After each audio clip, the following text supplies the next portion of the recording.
This might just be the scariest ring introduction in all of boxing history. As a professional, also a perfect record. 35 fights, 35 victories, including 32 wins by knockout, including 22 consecutive KOs, and he has KO'd every opponent he's faced over the last 8 years.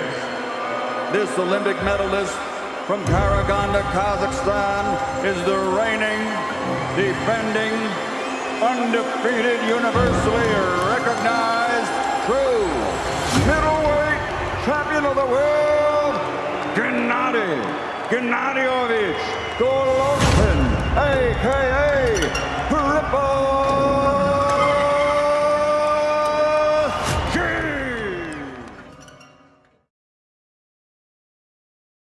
In recent times, Central Asia has become the home of some of combat sport's greatest athletes. The often harsh conditions and poor quality of life has led many young men into a life of commitment to martial arts. More recently, Otabektabiev of Dagestan and Israel Madrimov of Uzbekistan.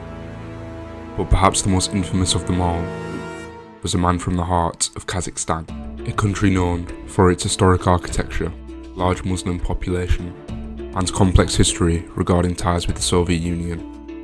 The city of Karaganda in particular is famous for its deep history within the mines. Look a little bit closer at what they call the Miners' Palace of Culture. At its peak, etched in stone, 6 miners immortalised to serve as a reminder of the sacrifice the local people make. People that without a doubt have faced their fair share of troubles and have to be strong and resilient in the face of adversity. They are a fighting people and no stranger to war. Golovkin is born in Karaganda, Kazakhstan in 1982 to a coal mining family, one of 4 brothers and a twin to Maxim Golovkin. Gennady recalls being close with his brothers as they'd all play on the streets together. Gennady was always big into sports. First playing basketball and soccer, just big interest for small child. But the sport of boxing in particular became a big part of his life, as his older brothers would force him to watch the biggest fights in boxing. I remember I watched TV, my brother liked boxing. My older brother liked boxing, just we were watching TV every time. Mike Tyson, Muhammad Ali, and Sugar Robinson, Ray Leonard, Marvin Hagler, just a lot of great names. In 1990, when Gennady was 8 years old, he would lose one of his older brothers, killed in action, serving in the Russian military. And then just 4 years later, Gennady would lose his other older brother, once again killed in action, serving in the Russian military. At this point, Gennady and his twin brother Maxim had both begun training boxing. Both of them saw great success in the Russian amateur boxing scene. However, the boxing legacy of the Golovkin family would have to be carried out by just one of the 2 remaining brothers. Why doesn't the brother keep fighting? It was decided when Gennady's the oldest by 15 minutes. It was decided when they wanted to turn pro that one of them would stay back and take care of the family. So it was decided because the other 2 brothers died in the war. Yeah. The older brothers. So it was decided that because Gennady was older, he was chosen to be. Golovkin would make the most of this opportunity and go on to compete in the 2004 Athens Olympics, where he put his talent on display for the world to see and would go on to win a silver medal. In 2006, Triple G would make his pro debut, and in 2010, after joining forces with highly regarded boxing coach Abel Sanchez, Triple G would obliterate and knock out Milton Nunes in just 58 seconds, winning his first title in what was surely a sign of good things to come. In 2012, after fighting most of his pro career in Germany, Triple G would finally get the opportunity to make a name for himself, an opportunity to fight on HBO in front of an American audience.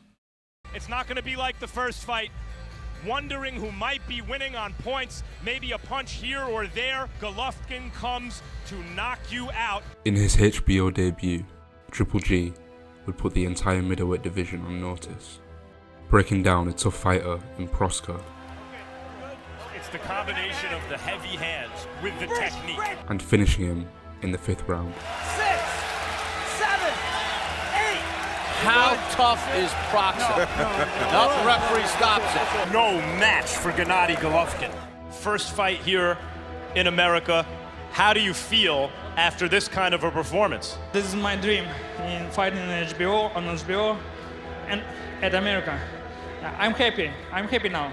It might be difficult for you to get guys to get in the ring with you right now. You told me yesterday that you'd fight anyone from 154 to 168 pounds. Seriously, doesn't matter who next, I'm ready. I'm stay here. I'm in America. In a lot of ways when you talk to him, he's kind of an old soul. But when he puts those gloves on, he's a lion. And tonight he had a chance to achieve a dream, to fight in the United States, and I'm sure... Triple G became a force to be reckoned with in the middleweight division. Believe me, folks, this being my 936 world title fight, I've seen a lot of cuts, and I haven't seen any worse than this one. I gotta stop it, man. I gotta stop it. Your son's gonna die, man. And that's it. The fight is all over. They've stopped the fight. What happened was the corner stopped the And fight. stories began emerging from his sparring partners, which just further added to the aura of Triple G. Walk into this gym, it's like 200 degrees in there. They've got these big like fire furnace things on.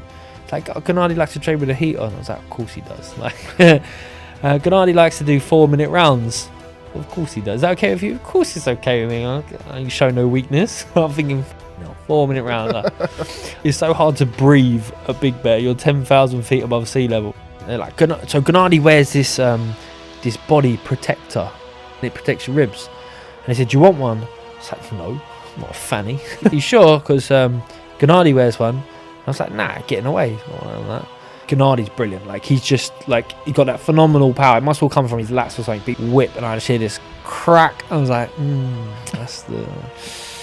that's my rib. That feels a little bit broken. Triple G very quickly became one of the biggest names in boxing. He's overrated. Ain't nobody scared of him. He's a hype job. Who has he fought? Come Saturday, I'm gonna Gennady up. I have just one question. Hey man, are you serious right now? Knocking out one opponent after the other.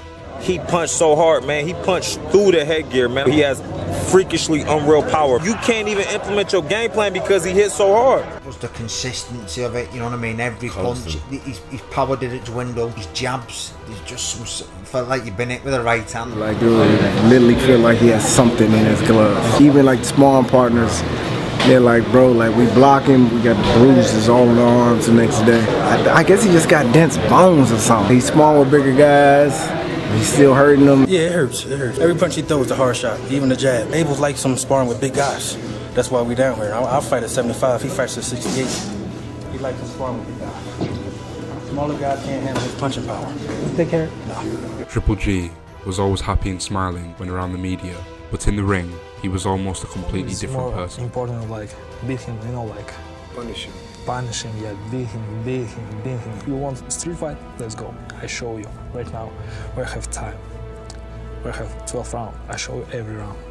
Every man he faced off in the ring with would eventually wilt to his relentless pressure style and power. In 8 years, between 2008 and 2016, Triple G would win 23 fights, all 23 of those fights by knockout. He would quickly find himself a victim of his own success. February 1st, you're fighting yet another opponent that's tough, but not well known. Top 5 middleweights don't seem to give you much competition. Top 10 middleweights seem to offer almost no resistance at all. Triple G was struggling to get a fight with the top names in the sport. I'm still champion.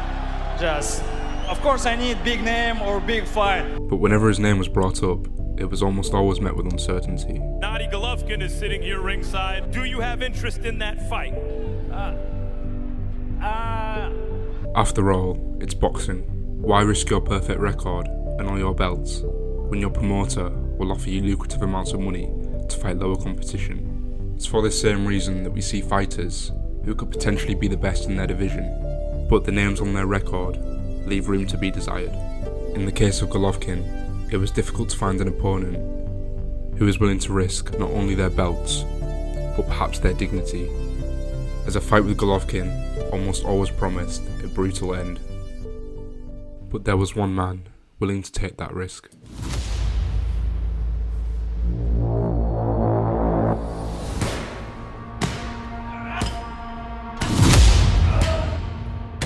In 2005 in Guadalajara, Mexico, at the age of 15, he turned professional. 6 years later, he won his first world title. Here is boxing's biggest attraction, the pound-for-pound king, Saul Canelo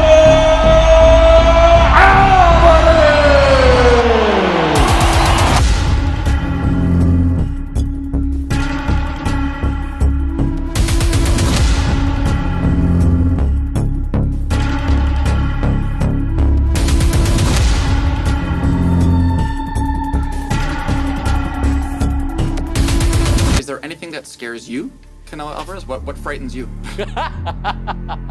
Nothing about boxing. No. This is what I love. The fight was on.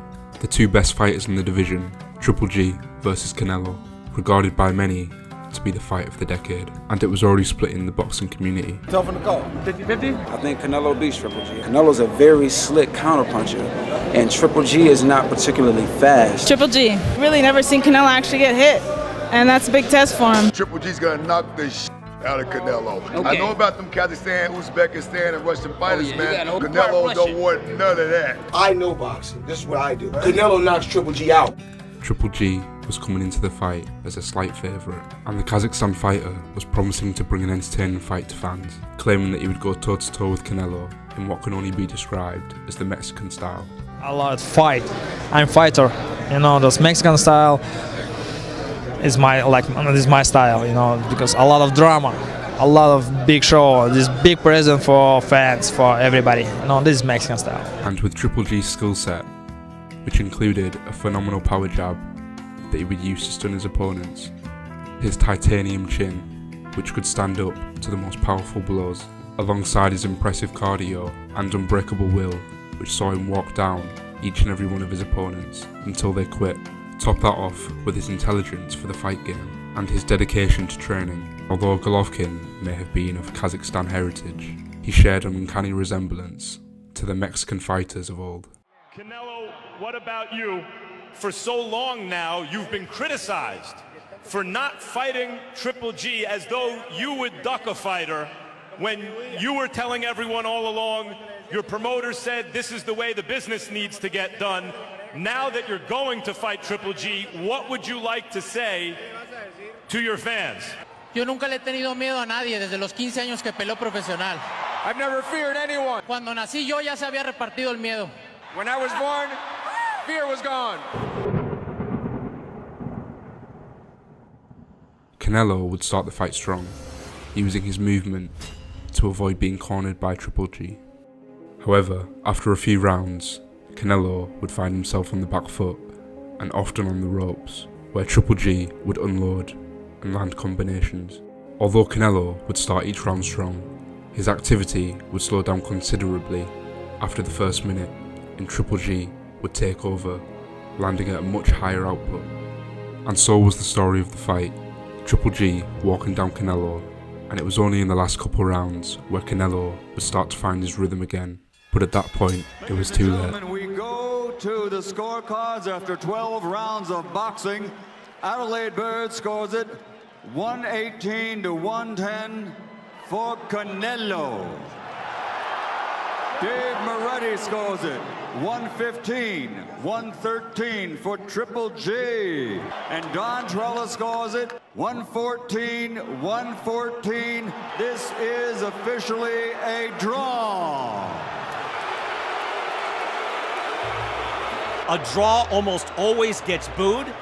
It shouldn't be that way, but it is disappointing on both sides. There is no way you can watch this fight and see 10 rounds for Canelo Alvarez. That scorecard submitted by Adelaide Bird is one of the biggest embarrassments that I've seen. I had it 115, 113 for Triple G, but the reality of the situation is that this has been tarnished by a judge that clearly had no business judging the fight. They didn't know what the hell they were watching. They weren't watching a boxing match tonight that everybody else, millions on pay-per-view and thousands in attendance, were watching. 118 to 110 for Canelo.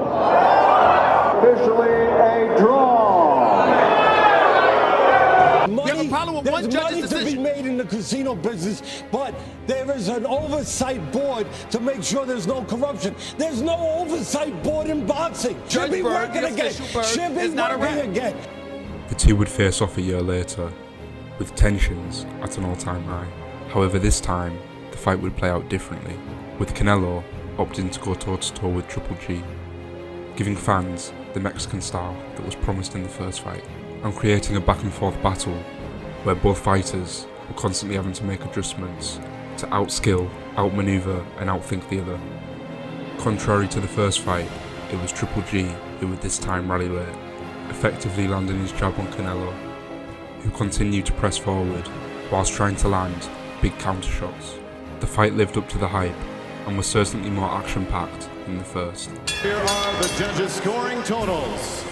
Glenn Feldman scores this bout even, 114-114. Judge Dave Moretti and Steve Weisfeld have it 115-113. Your winner by majority decision and new WBC, WBO, IBO Ring Magazine middleweight champion of the world, Saul Canelo.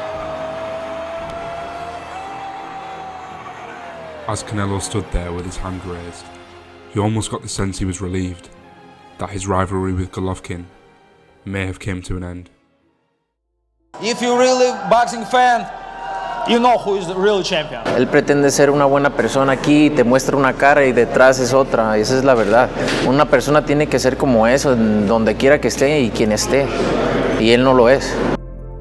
4 years later, after continued success in their divisions, They have stopped the fights. It is over. The pound-for-pound king with another win. Triple G and Canelo would meet one last time to put an end to their legendary rivalry.